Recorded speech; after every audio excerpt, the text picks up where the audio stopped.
Arrancamos con el tercer panel de Argentina FinTech Forum. Estamos cerrando el primer día, tuvimos paneles en vivo, tuvimos keynotes con referentes de la región, tuvimos un repaso sobre lo que está sucediendo en Colombia y en Perú, en sus respectivos sectores FinTech, y ahora volvemos a poner los ojos en Argentina con uno de los temas de los cuales sin duda más se habló a lo largo del 2020, que es lo referido al crédito digital. Para disfrutar esta sesión y para llevarnos un contenido lo más robusto posible, convocamos a máximos referentes del sector de crédito digital, a quienes voy a ir presentando ahora y quienes nos van a acompañar a lo largo de esta hora que tenemos por delante. Les presento al moderador, es Mariano Bacigalupo, él es Project Manager en Ripio Credit, él es quien maneja la unidad de negocio de Ripio Credit. Está Diego Varela, que es CEO de Findo. Nos acompaña también Juan Francisco Salviolo, que es CEO de Wine Mobile. Y también nos acompaña Sergio Miller, que es Chief Data and Analytics Officer en Equifax. Muy buenas tardes a todos, les agradecemos mucho por aceptar la invitación a ser parte de Argentina FinTech Forum 2020. Y paso un último mensaje para quienes nos están escuchando del otro lado. Aprovechen el espacio de las preguntas en el chat hacia el final, cuando ya estemos concluyendo la sesión. Vamos a hacer un Q&A con las distintas preguntas que vayan surgiendo. Así que, de nuevo, Mariano, Diego, Juan Francisco, Sergio, les agradezco muchísimo por estar acá y yo apago la cámara, me quedaré escuchando con atención todo lo que tengan para contarnos esta tarde. Gracias. Bueno, Marian, muchas gracias la verdad, porque es un orgullo de mi parte colaborar con la Cámara, siempre con esta impronta de conocimiento compartido que propone la Cámara de sus inicios. Así que bueno, vamos a ir arrancando. Nos propusimos el título de mitos y verdades, así que Sergio, voy a arrancar con vos y te propongo que nos ilumines un poco, como especialista de datos que sos, porque se escucha mucho en la industria que las personas de mayor riesgo sacan crédito en la FinTech. La FinTech logran llegar a gente de mayor riesgo. ¿Cómo es esto? ¿Cómo lo analizás? Bueno, ahí nosotros lo que estuvimos trabajando fue un poco un estudio donde miramos todos los datos que tenemos en el buró y estuvimos mirando un poco a ver qué tanto había de cierto o no en esta afirmación y tratar de entender si era mito o realidad, digamos, ¿no? Así que bueno, ahí lo que se hizo fue simplemente lo que hacemos siempre, agarrar todos los datos disponibles que tenemos y empezar a hacer un análisis con eso y tratar de poner blanco sobre negro y decir, bueno, esto ocurre y esto no ocurre. Y en ese sentido, lo que encontramos fueron básicamente dos puntos importantes que nos llamaron la atención en esta línea, que tiene que ver primero con que gran parte de los porcentajes de los préstamos otorgados por el segmento FinTech estaba focalizado en dos grandes grupos, que históricamente son conocidos en el mercado como grupos de mayor riesgo, digamos, ¿no? Que son, el primero tiene que ver con el no bancarizado. Sí, el no bancarizado es el perfil que nunca tomó un préstamo en ninguna entidad, ya sea fintech o financiera tradicional, no importa, pero no se tiene historial. Y justamente al no tener un historial, la verdad es que quedan muy pocos elementos con los cuales hacer una evaluación del riesgo de ese individuo. Entonces, por eso es un grupo que es de alto riesgo, porque no se tiene información, no se tiene un track record y no tenemos manera. Vamos a estar hablando igual de que siempre hay alguna forma en la cual podemos tratar de minimizar ese riesgo, pero a priori, al no tener información, es más difícil poder tener una medición correcta del riesgo.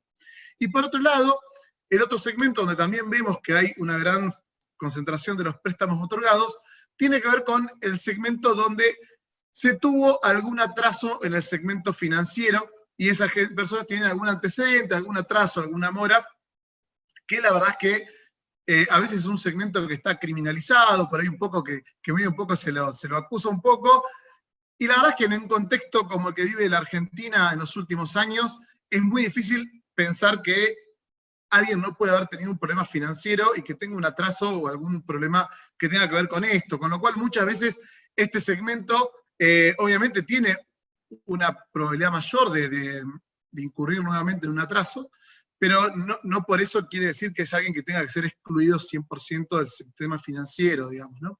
Entonces, la verdad es que cuando uno mira en estos dos segmentos que ya tradicionalmente son más riesgosos, uno ve que hay alta concentración de los préstamos ahí.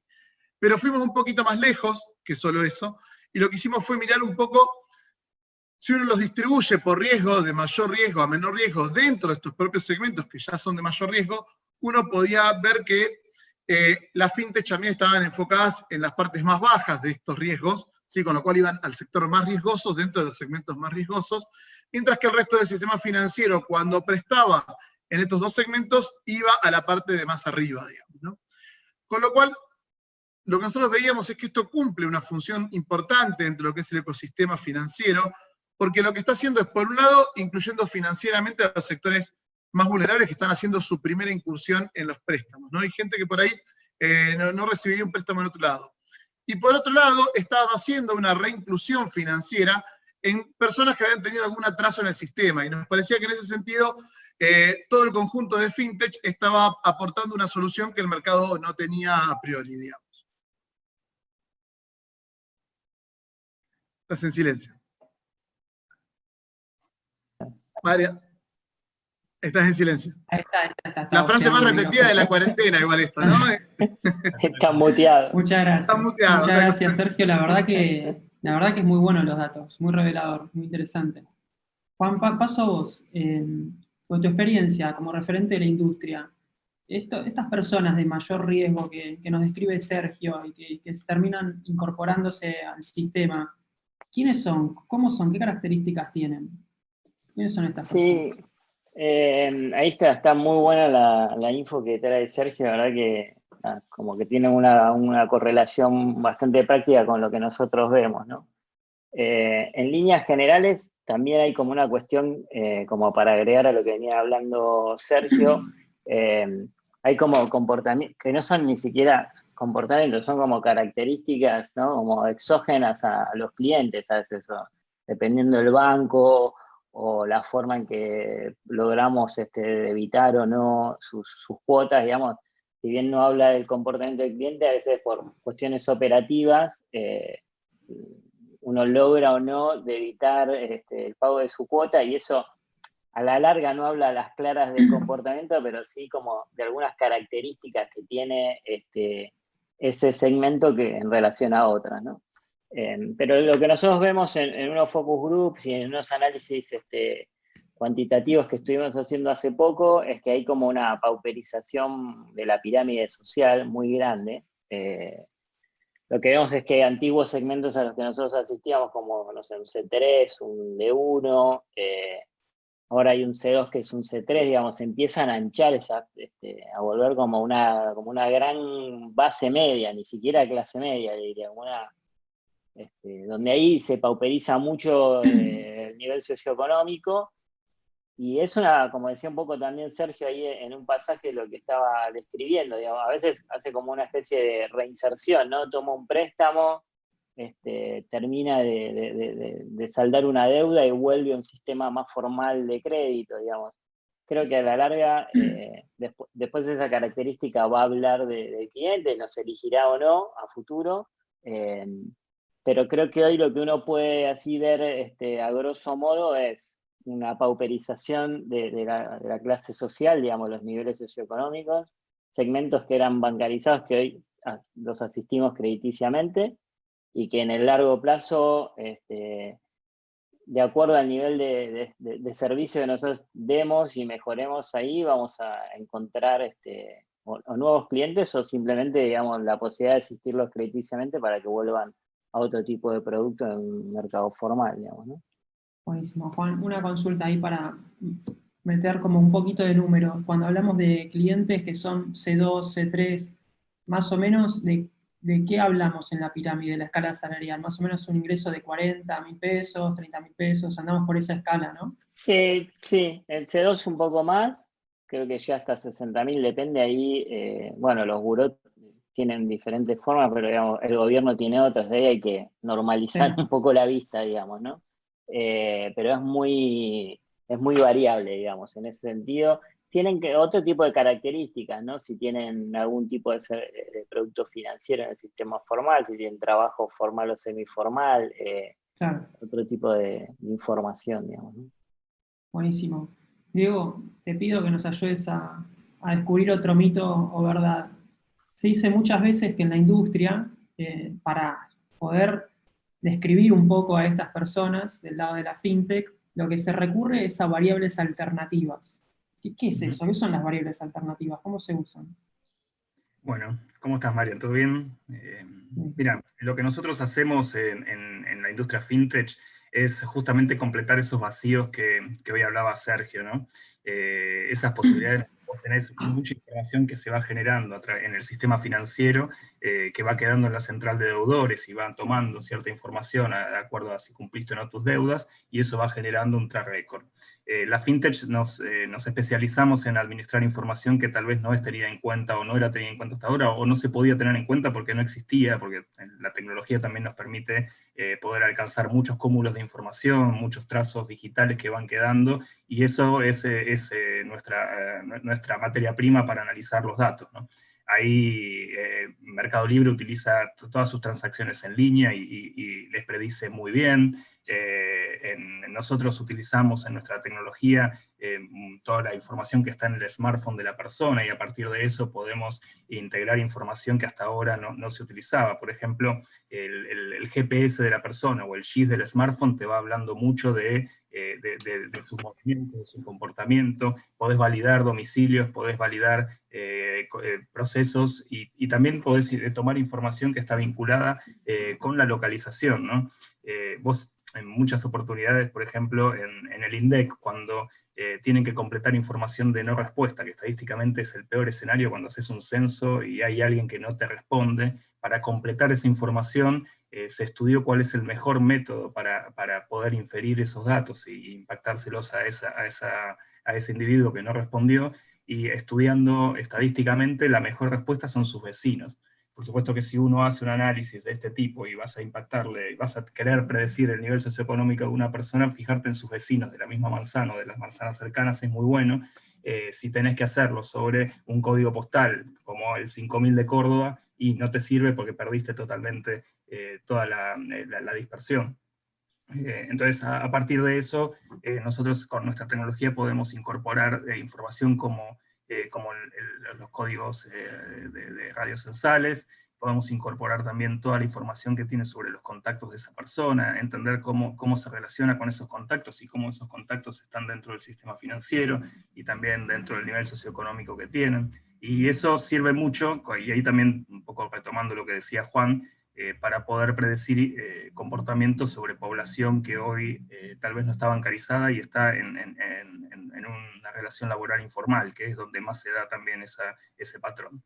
Ahí básicamente la fintech hacemos lo mismo que hacen los bancos o todas las instituciones financieras, que primero tenemos que probar que la persona que tenemos delante es quien dice ser, y en eso hoy tenemos mucha tecnología antifraude que hemos desarrollado, y después también verificar que esa persona tenga la capacidad y la voluntad de pago, que eso también tenemos tecnología para hacerlo, que hasta ahora tal vez no existía, y ahí es donde está el diferencial, tal vez, que es esta complementariedad que tenemos con el sistema financiero, ¿no? Sí, yo agregar un comentario sí, que...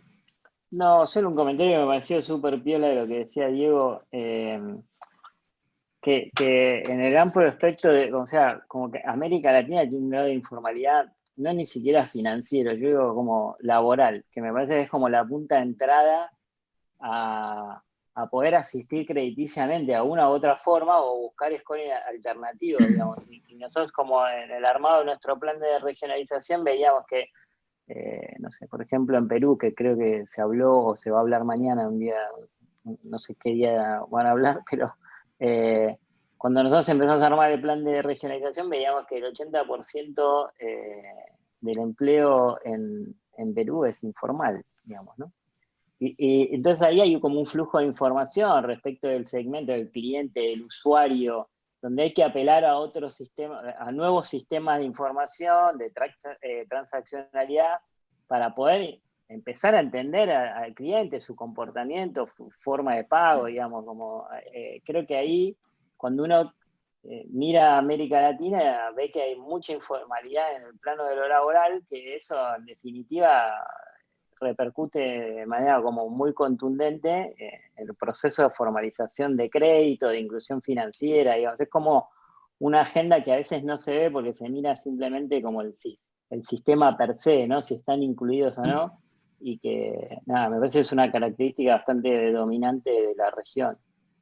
Es externa, ¿no? Pero... Me acordaba de una frase que Sergio el otro día nos comentabas del adagio, ¿no? Porque es así, eventualmente cuando uno no tiene información, eventualmente lo hace pagar, ¿no? Tal cual, sí, el viejo adagio actuarial que decíamos el otro día, que es que, bueno, básicamente el vacío de información se rellena con prima, digamos, ¿no? Esto venía del mundo de los seguros, pero aplica, por supuesto, a cualquier lugar, y la verdad es que cuando uno más información tiene de los individuos, justamente lo que logra es esto, ¿no? Poder entender o sea, qué tanto riesgo tiene ese individuo o el fenómeno que uno esté queriendo explicar. Entonces, cuanto uno más información tiene, mayor predecibilidad va a tener sobre el evento y sobre los riesgos que uno está asumiendo. Y eso permite tomar decisiones de una mejor manera, sin lugar a dudas, digamos. Sí. Muy bueno, muy bueno. Entonces, claro, tratamos entonces la fintech con estas variables alternativas, poder suplementar esas preguntas que no encontramos respuesta en los datos formales porque están excluidos, digamos, de esa formalidad. Sergio, entonces, volvemos. ¿Y cómo sigue el usuario? O sea, hasta ahora dijimos, che, la fintech pareciera que le prestan a gente de mayor riesgo. Como vos dijiste bien, se clasifican en dos grupos: la gente que nunca había sacado algún crédito, no tenía historial, o la gente que tuvo una mala experiencia y tuvo algún atraso. Y la fintech pareciera como que los reincorporan. Pero ¿qué pasa después? ¿Cómo sigue esa persona en el sistema? Bueno, bien, ahí un poco hay distintos casos, ¿no? Por supuesto, como todo en la vida, pero algunos de los estudios que estuvimos trabajando justamente previo a la llegada a este foro, tiene que ver con esto, con mirar un poquito qué pasa después de ese préstamo que la persona tomó en el segmento fintech, ¿no? Por suerte para la Cámara y para todos los participantes, en los dos segmentos la mayoría de la gente volvía a tomar un préstamo en el segmento, digamos, porque tampoco sería útil para la industria que ustedes fuera simplemente un pase y se va, digamos, ¿no? Pero había un porcentaje que no era menor, que pasaba al sistema financiero tradicional. Y eso ocurría en el segmento de los no bancarizados, era arriba del 12%, ¿sí? Tomaban un préstamo, su primer préstamo con ustedes, y el segundo préstamo a través de la información positiva, y parte del rol que tenemos los buró en todo este juego tiene que ver con eso, ¿no? Poder juntar historial crediticio, que esto, como decíamos, suma información sobre las personas. Esto es clave, poder tener información del individuo es algo súper positivo, porque permite tomar las decisiones financieras de la mejor manera posible, con mayor información y menor incertidumbre. Entonces, ahí veíamos que hay un 12% de individuos que no tenían historial crediticio, que hicieron su primer historial crediticio con la fintech, y que luego tomaron un préstamo en el sistema tradicional. Y cuando uno miraba el segmento de las personas que habían tenido algún atraso, veía que el porcentaje era incluso un poco más alto, y ese número llegaba a casi el 22%. Está bien, de individuos que el siguiente préstamo, después de haber pasado por la fintech, iban hacia el sistema tradicional. Con lo cual, la verdad es que eso no hablaba de un individuo que entraba al ecosistema fintech y no salía de ahí, sino que esto hablaba de un ecosistema integrado entre todos los jugadores del escenario, y esto generaba que por ahí personas que habían sido excluidas del sistema más tradicional venían al fintech, pero después pasaba lo mismo, y se incluían personas nuevas también al mercado, como era el caso de los no bancarizados. Y eso me parece que habla de un circuito bastante sano que se ocurre entre todos los que están participando. Bueno, buenísimo, buenísimo. Muy bueno este dato que aportás, Sergio. Y Juan, ¿qué nos puedes decir? O sea, hasta ahora vimos como que la fintech alcanza a gente de mayor riesgo, pareciera como que la reincorpora al sistema, pero ¿cuál es el desafío en el medio que tiene la fintech? Cuando hay una persona y, por ejemplo, viene un grupo de gente que, como decíamos, con varias alternativas las puedes analizar, pero no tiene un historial. ¿Qué desafíos genera tomar ese riesgo? Bueno, bastante de todo tipo, ¿no? Con la almohada, en el contexto actual, riesgo de todo tipo. Pero a priori para nosotros es como hay una especie de medio de mantra nuestro, que es, en línea con lo que dice Sergio, consciente de que tenemos un rol que es tratar de, en definitiva, que en el segundo préstamo no se elijan, pero en el primero que traten de reinsertarse al sistema, entendiendo claramente el contexto en el que estamos viviendo y la situación económica, y bueno, muchas de las cosas que las describió muy bien Sergio inicialmente. Lo que tratamos de hacer es tener un préstamo relativamente corto, ¿no? Porque para que el plazo de entrada, de vuelta, a que nosotros lo informemos como positivo en la central en la CENDEU, la central de deudores del Banco Central, que este proceso sea lo más rápido posible. Entonces, como una de las características dominantes del tipo de producto nuestro es un préstamo corto, digamos, que no exceda los 6 o 8 meses, digamos, de duración, que eso le permita saldar una deuda de manera rápida, contraerla en un tiempo relativamente corto, y nosotros asumir un compromiso de brindar el mejor servicio posible para que ese ciclo virtuoso del que hablaba Sergio se cumpla, digo, en definitiva, porque está buenísimo desde el plano de la teoría o desde el plano de lo que mejor podemos hacer, pero si eso no se reproduce en un ecosistema de la mejor manera, no vamos a estar haciendo bien nuestro trabajo, así sea para que nos elijan en una segunda opción, para que puedan elegir otro producto, o para que sirvamos simplemente como una escalera, un nuevo paso en la escalera para volver al sistema, en el caso de los que hablaba Sergio. Es un número realmente muy alto. Cuando me lo dijo el otro día me pareció altísimo, y estar contribuyendo a ese número, digo, en cualquiera de los dos formatos para mí es positivo, y creo que es una de las características. Quizá con el tiempo uno evolucione hacia otro tipo de producto, con la normalización de ciertos indicadores macroeconómicos también eso ocurra, digamos, como en la medida que salgamos de esta coyuntura, creo que va a dejar algo que es interesante, que es la mezcla de lo que también decía Diego acerca de los flujos de información, de nuevos usuarios, nuevos comportamientos, mayor información sobre eso, nueva, distinta. Y bueno, eso va a contribuir también a estas nuevas características dominantes de los productos, ¿no? Sobre todo de préstamo. Buenísimo, Juan, muchas gracias. Perdona la complejidad de la pregunta. Pero bueno, ahora para ser parejo, vamos a emocionalmente no te contesté todavía. Esta pregunta se la podemos hacer al estilo que haría Marian Bioca, un amigo. Y les pregunté, digo, un tema bien caliente de esta época, porque hasta ahora nosotros planteamos como el ecosistema parecería perfecto, ¿no? O sea, pareciera como que las fintech están pudiendo reincorporar el sistema, y ahora aparecen los reguladores, ¿no? O sea, estamos la fintech atravesando una nueva regulación de Banco Central, la 7146, donde vamos a tener que reportar a CNDU y demás. ¿Cómo impacta eso en este ecosistema? ¿Cómo lo perciben la fintech? Bien, en la Cámara lo debatimos mucho. Bueno, vos fuiste parte de ese debate, Juan, Sergio y muchas empresas que conformamos la Cámara. La verdad que la tomamos con optimismo y lo tomamos de una manera muy positiva. Entendemos que hay tres grandes componentes, ¿no?, que tiene la normativa. Uno habla de la transparencia en el uso de tasas, cargos y comisiones, que me parece que es algo que está bueno, que transparenta el pricing y habla de competitividad, ¿no?, de una competencia leal, y que las personas puedan decidir en base a eso, y eso estamos de acuerdo. Tenés otro punto que tiene que ver con los procesos de atención al cliente, o lo que refiere el Banco Central específicamente de lo que son los procesos y calidad asegurada a usuarios de servicios financieros. Y la verdad, por la trascendencia que va teniendo los servicios financieros de la industria, tiene sentido, y llevar esa calidad, empatar esa calidad y esos procesos con lo de los bancos, me parece que es algo que habla bien de la industria, y me parece que lo lleva a jugar en una cancha donde tiene que hacerlo.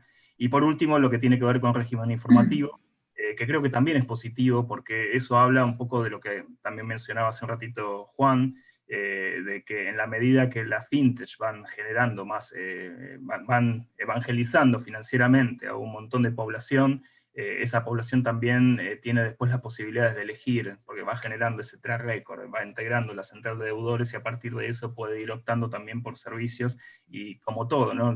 Creemos que la competencia nos hace mejores a todos también.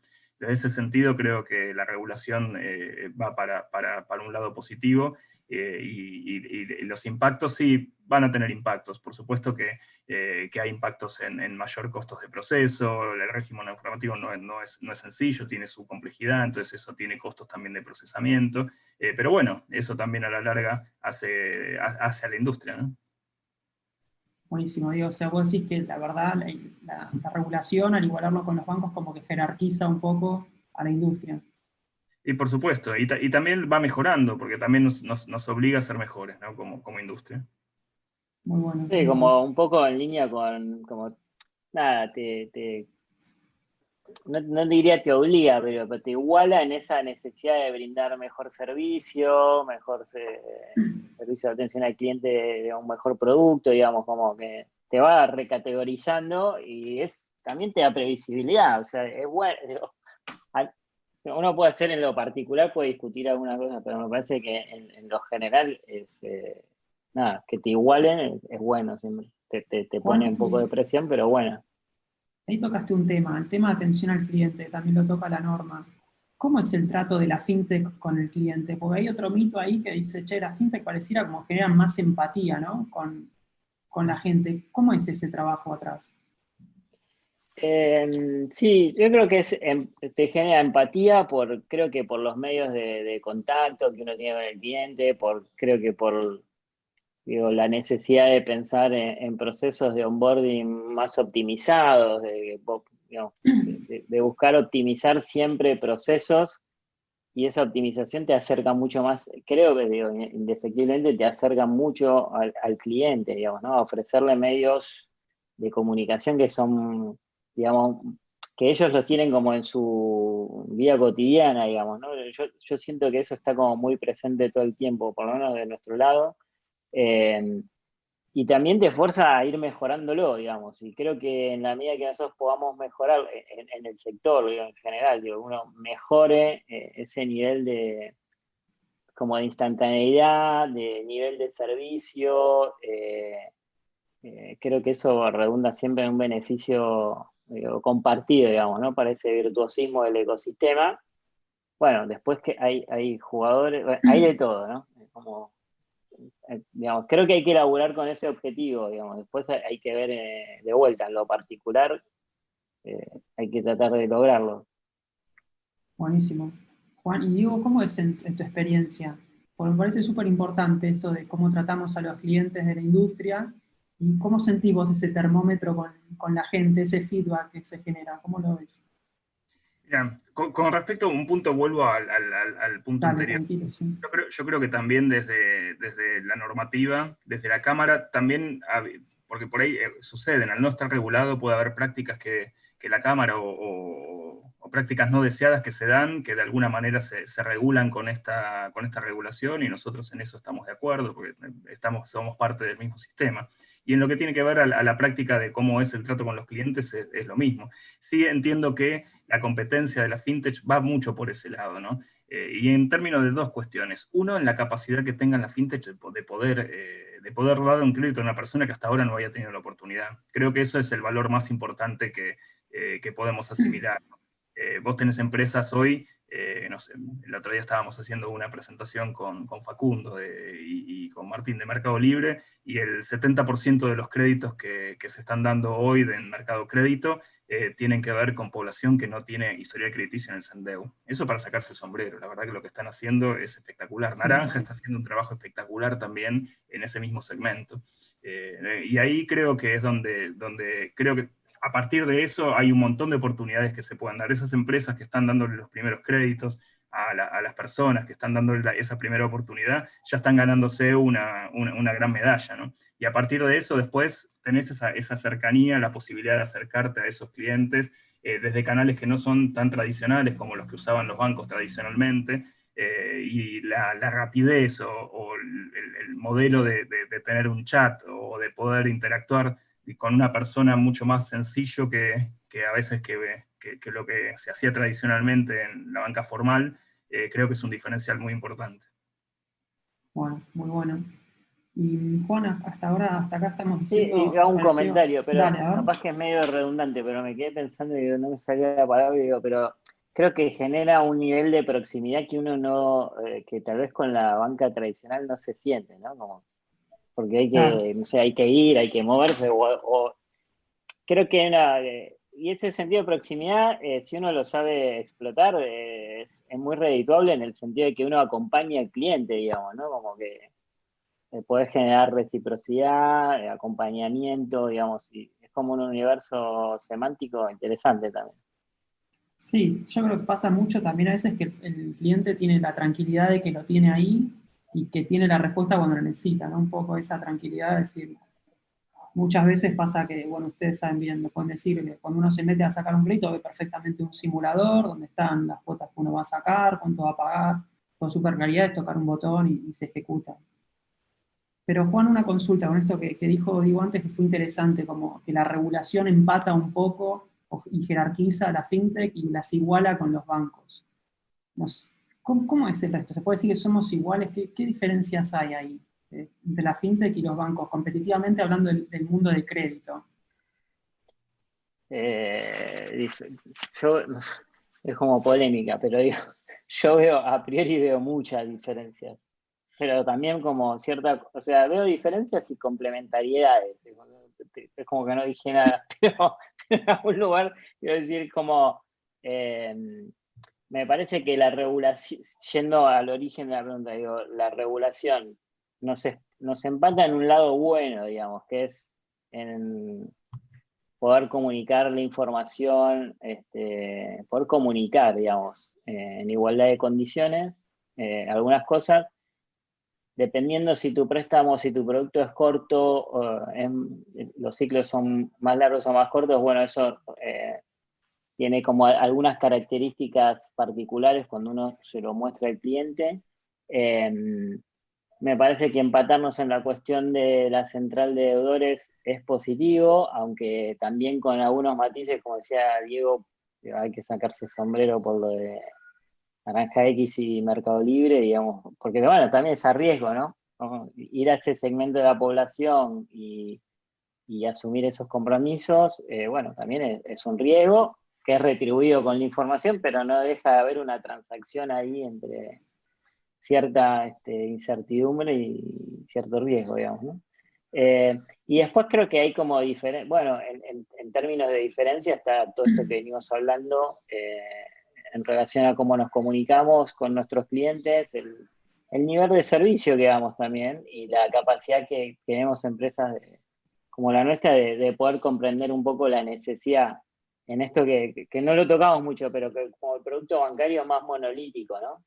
Como que tiene una estructura que quizás lo hablábamos la otra vez, pero que nosotros podemos diseñar productos que, no sé, líneas de tipo revolving, poder cuotificar consumo, digamos, poder hacer un montón de cosas en línea con lo del panel de interoperabilidad y transferencias 3.0. Creo que eso también va a traer nuevos productos que la fintech tienen como la plasticidad, la flexibilidad de diseñar y iterar y probar y diseñar y probar y volver a hacer ese proceso virtuoso rápido, que creo que los bancos en ese punto ofrecen productos más, más monolíticos, digamos. Es difícil Claro, poder sí, sí, encontrar sí. otro tipo de producto. No habla ni bien ni mal, digamos. Son diferencias. No, ahí está bueno y como que yo te resalto que me tratás de resaltar los puntos positivos, ¿no? Y lo que igualamos. Pero, ¿qué pasa? ¿En qué corremos de atrás? ¿Tenemos algún tipo de ventaja? Digo, Juan, ahí cualquiera que Ya, ahí nos tenés compre. un tema en lo que es la estructura de pricing. Por supuesto que el costo de la materia prima, el costo de fondeo es diferente para las fintech de crédito que para los bancos, ¿no? Por supuesto que ahí si se empiezan a empatar las regulaciones y las condiciones de fondeo son diferentes, bueno, eso va a estar trasladado en tasas seguramente. Pero como dice, la competencia está en el servicing, en el producto, un poco retomando lo que dice Juan, pero sí, por supuesto, un banco se fondea a un promedio de tasa mucho más bajo que lo hacen las fintech, ¿no? Hoy en promedio de mercado, esto llega a todos lados, pero en Argentina un fideicomiso, generarlo está entre el orden del 40 al 50% anual en tasa, y los bancos pueden fondearse en las cajas, en las cuentas a la vista a una tasa de un dígito, y en plazos fijos bastante menor. El promedio termina siendo habitualmente cercano a 10%, a 15%. Ahí hay una diferencia que seguramente se va a ver en tasa después. Claro, claro. Tal cual. Bueno, y un poco para salir de la tensión, Sergio, salvanos un poco, un vaso de agua fría. No, ¿cómo ves el desafío, vos que sos especialista en los datos, de cara al futuro? ¿Cuáles van a ser los nuevos desafíos para interpretar a los clientes con estos nuevos algoritmos que venimos viendo, alternativos y demás?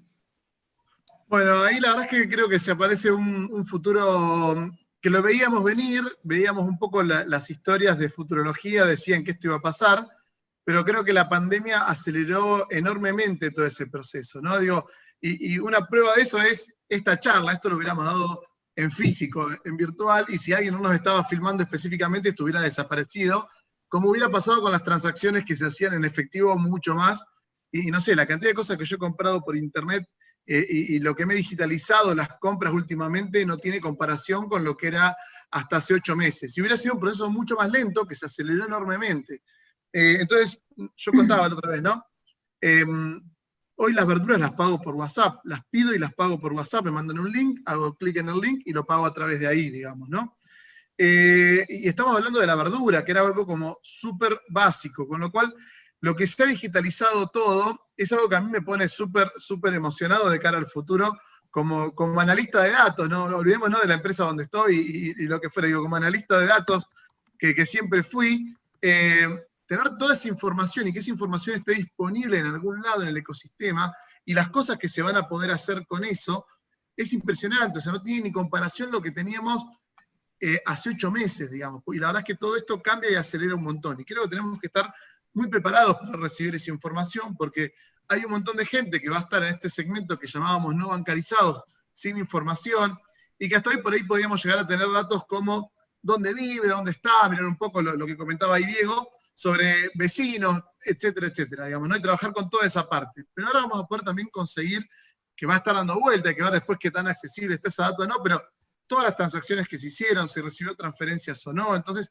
mucho de lo que era informal va a pasar a ser formal a través de esto. No sé, yo antes a la chica que nos ayuda en casa le pagaba en efectivo cada vez que venía, y durante estos 8 meses le pagaba vía transferencia a través de una tarjeta que se había acercado y demás, que antes no la tenía, y ella estoy seguro que está pagando con eso también, con lo cual todo ese tipo de cuestiones ahora pasa a ser data disponible, que ayuda, como decíamos al inicio, a reducir esa incertidumbre, conocer más ese individuo, y nos permite tener un montón de capacidad predictiva mucho mayor sobre eso, y eso también mejora las condiciones. Y así como un fondeo más barato se traduce en mejores tasas, tener más información también se traduce en lo mismo, porque de vuelta, no hay que estar rellenando con prima ese vacío de información, como decíamos en algún momento, ¿no?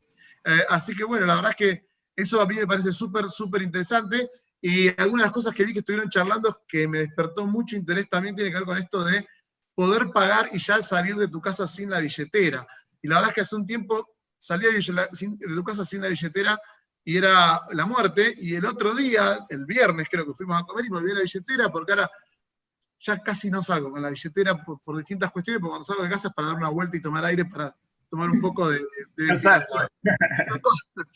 Y salí sin la billetera y tenía que pagar cosas. Y tenía el celular, y dije, bueno, con que tenga batería en el celular me debería alcanzar.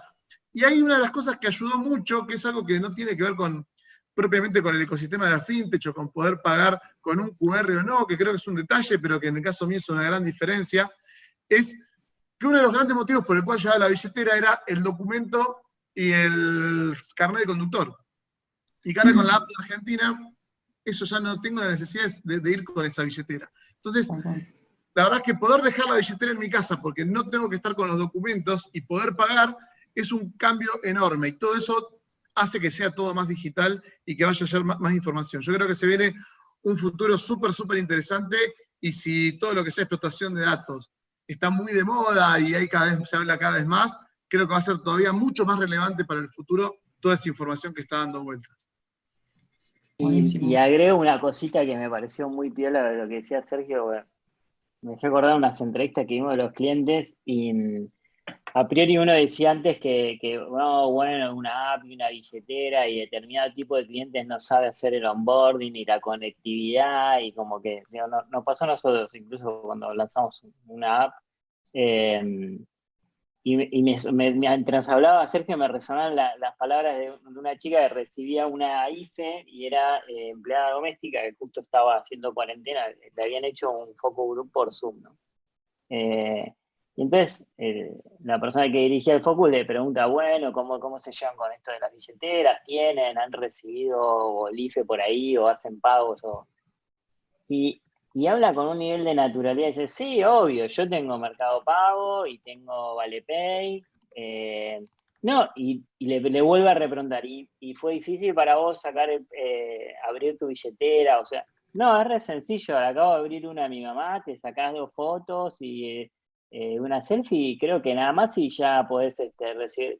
Digo, esa simpleza en ese segmento antes no la encontrabas tampoco, ¿no? Claro. Y para tener órdenes de magnitud. Juan, y con esto también relacionado a lo que decía Sergio, hoy Paula, y también que corresponde mucho con nuestra industria y los segmentos que vos decías, por eso te pregunto, hoy Paula dijo que el 93% de los usuarios que ellos venden, los comerciantes que venden con QR, operan menos de 50.000 pesos por mes, ¿no? Entonces, obviamente, gente que, como dijo también Diego, está fuera del sistema. ¿Hay alguna posibilidad con crédito ahí para el futuro?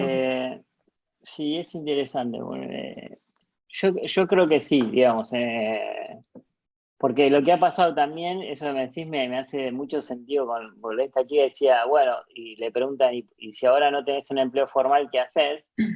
Y hay como, bueno, ya se dedica a vender cosas por internet, ¿no? Se volcó naturalmente a e-commerce o a comercializar cosas por WhatsApp o ir a la feria de trueque y después lo vende por WhatsApp.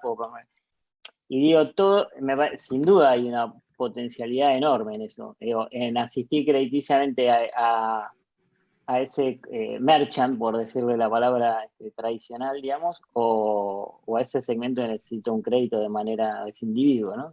Digamos, me parece que ahí hay un potencial enorme. Hay que ver cómo se articula todo ese flujo de información, que es el otro desafío. Bueno, Diego, ¿ustedes cómo se preparan para el futuro? ¿Algún dato interesante ahí para arreglar? Mira, ahí retomo un poco lo de Sergio y lo de Juan, ¿no? Yo también venimos del mundo de los datos y para nosotros estamos emocionados con lo que se viene porque justamente vamos a estar en nuestra salsa, como se dice. Soy muy optimista con el crédito digital también, con las transferencias 3.0, como el crédito como medio de pago. Yo creo que ahí toda la industria va a tener una oportunidad enorme. Esto que está pasando en Argentina, algo de esto nosotros lo estamos viendo en Latinoamérica, estamos haciendo con algunos de nuestros clientes, no sé, en Best Buy o con Xiaomi en México, el crédito como proceso de venta, de pago, y la verdad que es espectacular cómo funciona, y entiendo que en Argentina va a pasar algo similar. Eso tiene muchos beneficios. Uno, para el comerciante que genera el espacio, ahí como decía Juan, ¿no? Que decía, esta persona que tiene hoy 50.000 pesos de venta, si financia puede vender mucho más, y eso ya lo lleva a otro lugar en su nivel socioeconómico o en las capacidades que tiene su negocio, y la persona que hoy no puede acceder, que pueda acceder al tomar toda esta información como mencionaba Sergio, ¿no? Que la fintech vamos a tener más capacidades de tomar toda esa información y procesarlo. Creo que lo que se viene va a ser mucho mejor. Bueno, muy bueno, muy bueno. Creo que, bueno, nos vamos con algunos datos interesantes. Si quieren, me parece piola repasarlos, porque la verdad me pareció, Sergio, muy bueno lo que propusiste de los usuarios que la fintech le prestan a usuarios más riesgosos, y que encima ustedes de esos segmentos, a su vez, tomaron ese segmento más riesgoso, la fintech, y después que se reincorporan al sistema. ¿Tenés ideas esa morosidad? ¿Qué promedio tiene cuando hablas de los clientes morosos que incorporan la fintech? ¿Qué morosidad promedio tenían? Mira, ahí hay que mirar un poco cada entidad. La verdad es que el tema de la morosidad es muy particular de cada una de las entidades y te varía mucho. Y obviamente el contexto no ayuda en esa línea. Y además, hoy por hoy también hay un poco del tema de atraso y demás que bueno, por tema de la regulación del central, también está hasta enero, creo que ya se extendió. Hay un poco ahí de algunos cambios con los números, así que vamos a tener un poquito más de claridad más adelante. Esa es una pregunta que por ahí cada entidad la va a conocer bien y depende mucho del segmento, las políticas, cómo está hecho el sistema de cobro. O sea, la verdad es que hay mucha variedad de colores ahí, digamos, ¿no? Déjame que te repregunte, y cuando vos decís, che, estos usuarios tienen morosidades, ¿qué plazo tomaste para decir, che, es un usuario irregular? Creo que habíamos tomado el análisis, si no recuerdo mal, era más de 30 días de atraso. Habían tenido algún atraso de más de 30 días y eso era el que habíamos llamado, bueno, el segmento que utilizamos, ¿no? Está bien, claro, pues ya con esa rigurosidad, tal vez un atraso más de 30 días, y pensamos que a veces la gente en 30 días no llega como a cobrar su segundo sueldo. Entonces estamos hablando de gente que tiene un ingreso limitado, una vez que se lo gastó, ya no te va a pagar, digamos, hasta. Entonces a veces me parece, digo, la fintech como que toman un poquito más de tolerancia, ¿no? En este sentido. Mira, ahí tenés un componente que tiene que ver también con la lógica, con normativas de previsionamiento que tienen los bancos, ¿no? Que hay ciertos riesgos que evitan porque financieramente no les tienen que disponibilizar mucha cartera y no es eficiente en términos financieros. Pero creo que las fintechs toman un poco más de ese riesgo y después ese cliente opta a volver al banco. Ahí creo que las fintechs tienen una oportunidad, ¿no? de tratar de retener ese cliente dentro del mercado una vez que salió de un banco, la fintech poder tomarlo directamente para su industria. Creo que debe haber también algún componente de tasa, como veíamos al principio, que bueno, hay tasas diferentes, ¿no? Entre un cupo o el otro, pero poder acceder al crédito no es poco, ¿no? A esa persona acaba de salir, ese es un ejemplo bárbaro, ¿no? De una persona que tenía un compromiso y pues, tal vez financieramente se atrasó con la tarjeta y los costos de financiamiento de una tarjeta de crédito tal vez hoy son más altos que los que tienen las fintech promedio de mercado. Claro, muy interesante. Bueno, ahí Marian Bioca, si querés te sumo, a ver si tenemos alguna pregunta. Si estás. Acá me están pasando. Acá hay una pregunta, sí, yo la veo. Sí, acá estoy. Una pregunta más desde la. Bueno, primero, muchísimas gracias. Y la pregunta más desde la perspectiva, digamos, probablemente más apuntada a Diego y a Juan, como emprendedores del sector del crédito en Argentina. Dentro del público de Argentina Fintech Forum hay una enorme cantidad de emprendedores, de emprendedoras del sector fintech argentino y, digamos, de varios países de la región, y va un poco en ese tono la pregunta. La primera es, Juan, bueno, la contestó, pero ustedes están encarando procesos de internacionalización, están analizando nuevos mercados para ir a prestar, y la pregunta número 2, que va enganchada, es, ¿cómo ven otros mercados de crédito digital comparados con la situación argentina? ¿No? Como para subir un poco la lupa y entender el panorama del emprendedor, pero de la visión regional. No sé si vas vos, Diego, ¿querés arrancar vos? O... Arranco, sí, si querés. Ahí te comento, Marian, nosotros estamos trabajando en Uruguay, en Paraguay y en México. SIT con la particularidad de que funcionamos como empresas de tecnología o como burós crediticios no tradicionales. Nosotros brindamos servicios a empresas, por ejemplo, ProMujer, o entidades de crédito o bancos, y les damos nuestra tecnología para que puedan escorear y que puedan generar sus onboarding antifraudes en toda la región. Y esos son los países donde tenemos, nuestros headquarters están en Uruguay, y desde ahí levantamos los servicios para toda Latinoamérica. La verdad que sí vemos oportunidades en toda la región. Este es un proceso, como un poco lo que nombraban Juan y Sergio. Juan, desde el punto de vista de Latinoamérica, hoy es un mapa de oportunidades por la informalidad que hay, por la falta de data, y un poco retomando lo que decía Sergio, la digitalización de los procesos, están dejando tracks de logs financieros por todos lados, que ahí es donde podemos tomarlos y generar mucha información para lo que es el crédito digital. Nosotros hicimos como viajamos a Paraguay, a Uruguay, a Perú hace un tiempo ya, fuimos varias veces, investigamos como dimensiones, o sea, mercados que estén como empezando procesos de digamos, digamos, como recién esos procesos como de armado de ecosistemas, etcétera, que como que distinto es que entrar a México o a Brasil, digamos, que son países, economías muy grandes, con otro tipo de características. Y a nosotros nos pasaron dos cosas. O sea, por ejemplo, en Paraguay vemos que es una economía, tiene unos indicadores increíbles, no se los imaginan. Hay como un mercado incipiente, el 70% de la población es joven, pero lidias con algunas cuestiones, algunas de infraestructura, ¿no? Es decir, bueno, la infraestructura es distinta, o sea, la infraestructura financiera es distinta, la infraestructura de servicio y de transacciones es distinta, y ahí hay que como cambiar el mindset, hay que acomodar un poco los procesos, ahí hay como, es complejo pensarlo a veces, pero digamos, nosotros lo hicimos, estamos lanzando ahora en Uruguay y estamos pensando hacer lo mismo con Paraguay, digamos, ¿no? Pensamos en Perú. Ahí, como emprendedor, trataría de que las infraestructuras sean lo más parecidas. En el caso nuestro, nosotros además tenemos líneas de fondeo externas, ¿no? No sé, con el Banco Mundial, con el BID.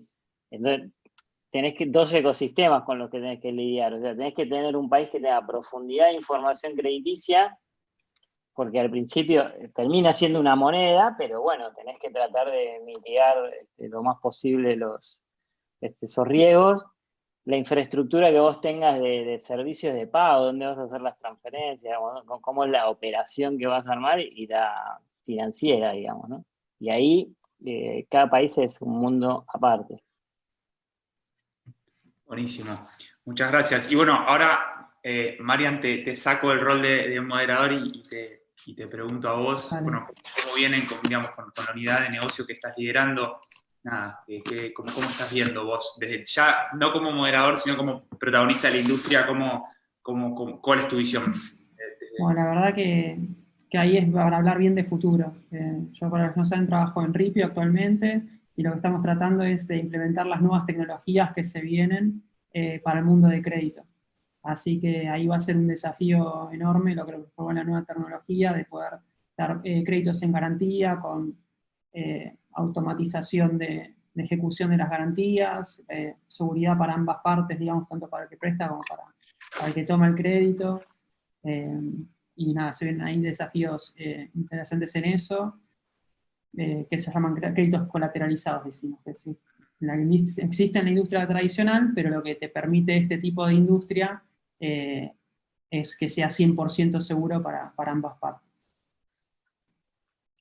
Qué bien, a mí me gusta mucho cuando escucho todos estos, a ver, a lo largo de esta sesión se habló sobre temas de transferencias 3.0, ahora vos desde una empresa, digamos, que tradicionalmente como estaba en el vertical de cripto, también está incursionando en el mundo del lending, me gusta mucho todo este proceso, digamos, de confluencia que se está dando de muchas empresas que probablemente empezaron con un servicio en particular, o a ofrecer un crédito, o a ofrecer pagos o cobros, o lo que sea, como de repente hay una situación donde empiezan a ofrecer cada vez más servicios. O mismo, como decía Diego, ¿no? Tan interesante el crédito como herramienta de pago, no directamente. Así que la verdad que me parece muy interesante cómo el camino se va de varios verticales, ¿no? Con una industria súper diversa, como de repente también se va uniendo, ¿no? Al final del camino hay muchísimas cosas que son cross y ya no tanto por vertical. Así que, bueno, la verdad que fue una muy interesante sesión. No sé si alguien quiere, Sergio, Diego, Juan, Marian, si quieren decir un mensaje final, un mensaje de cierre de este panel. Les dejo abierto ahí si quieren de repente decir un mensaje final. Agradecimiento, gracias Marian, gracias Mariano por la coordinación, estuvo espectacular. Gracias a los dos Marianos.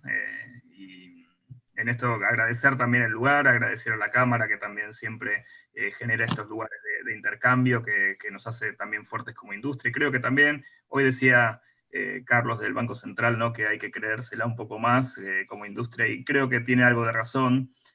Creo que tenemos que impulsar un poco más y dejar ese viejo debate que ya tiene olor a naftalina de bancos o fintechs y pensar más que nada en el sistema financiero integral, y que realmente hay una oportunidad enorme, porque si logramos que la mayoría de la población tenga acceso a servicios financieros de calidad, la macroeconomía va a estar mucho mejor, nuestras realidades van a ser mejor y nuestros hijos van a estar mejor también. Suscribo un poco a lo de Diego. Mil gracias a los dos Marianos, o Marians. Es bizarra esta situación, pero me parece que viene con esta nueva normalidad, o por lo menos esta transición. De los eventos virtuales. Sí, yo le decía, como me siento el Second Life, cosa como que te solucionan prácticamente todo. Y obvio, me parece súper interesante lo que hizo la Cámara de estar haciendo este evento, de reforzar el esfuerzo por sostenerlo, por generar espacios para ámbitos de discusión, para mejora, para poder construir y seguir construyendo esta industria, digamos, ¿no? Que como dice Diego, es verdad, tienes esa discusión banco-fintech que es muy, muy vieja, está perimida, es casi como categorías viejas. Hay que darle paso a algo nuevo. Me parece que el Central dio un paso súper interesante con lo de 3.0, que me parece que uno le achacaba otras cosas, pero bueno, sentaron posición piola.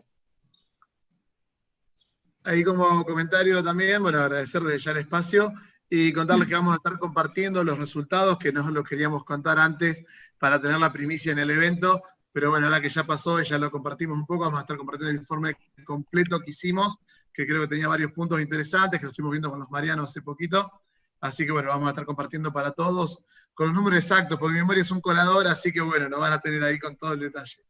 Buen reminder, lo vamos a comunicar en conjunto entre la Cámara y Equifax, este informe que se hizo, que tiene un montón de data muy interesante, así que espectacular. Buenísimo, ¿no? Y para resaltar como cierre, me parece re bueno cómo llegamos hasta acá, contar que fue un año de trabajo del grupo de crédito de la Cámara, muy colaborativo, que la Cámara tiene esa impronta, como dije al principio, desde que se inició, así que me parece que es algo que nos caracteriza y que tenemos que seguir juntos para adelante. Bueno, fantástico, les agradezco muchísimo, y a modo de mensaje final, para quienes nos están viendo, recuerden que la plataforma, digamos, si se perdieron alguna sesión de la mañana, perfectamente pueden entrar, van a programa y pueden ver todas las sesiones, todos los paneles, keynotes, etcétera, que sucedieron. Así que este es el panel de cierre del día 1, lindo día, un montón de interacción, un montón de participantes de varios lugares, así que estamos muy contentos. Marian, Diego, Sergio, Juan Francisco, que terminen muy bien la jornada, y bueno, también a quienes están del otro lado, gracias por acompañarnos. Mañana arrancamos con un tema caliente, como me gusta decir, que nada menos que regulación fintech y un análisis de qué está pasando con regulación fintech a nivel regional, un estudio hecho con el apoyo del BID, con la gente de Marval o Farrell Mayral, también con el apoyo de Afluenta, así que también va a haber primicias sumamente interesantes. Mañana 10 AM, regulación fintech. Gracias, que terminen muy bien la jornada y fue un gusto compartir con ustedes este ratito. Muchas gracias. Chao, chao. Abrazos, chau, chau.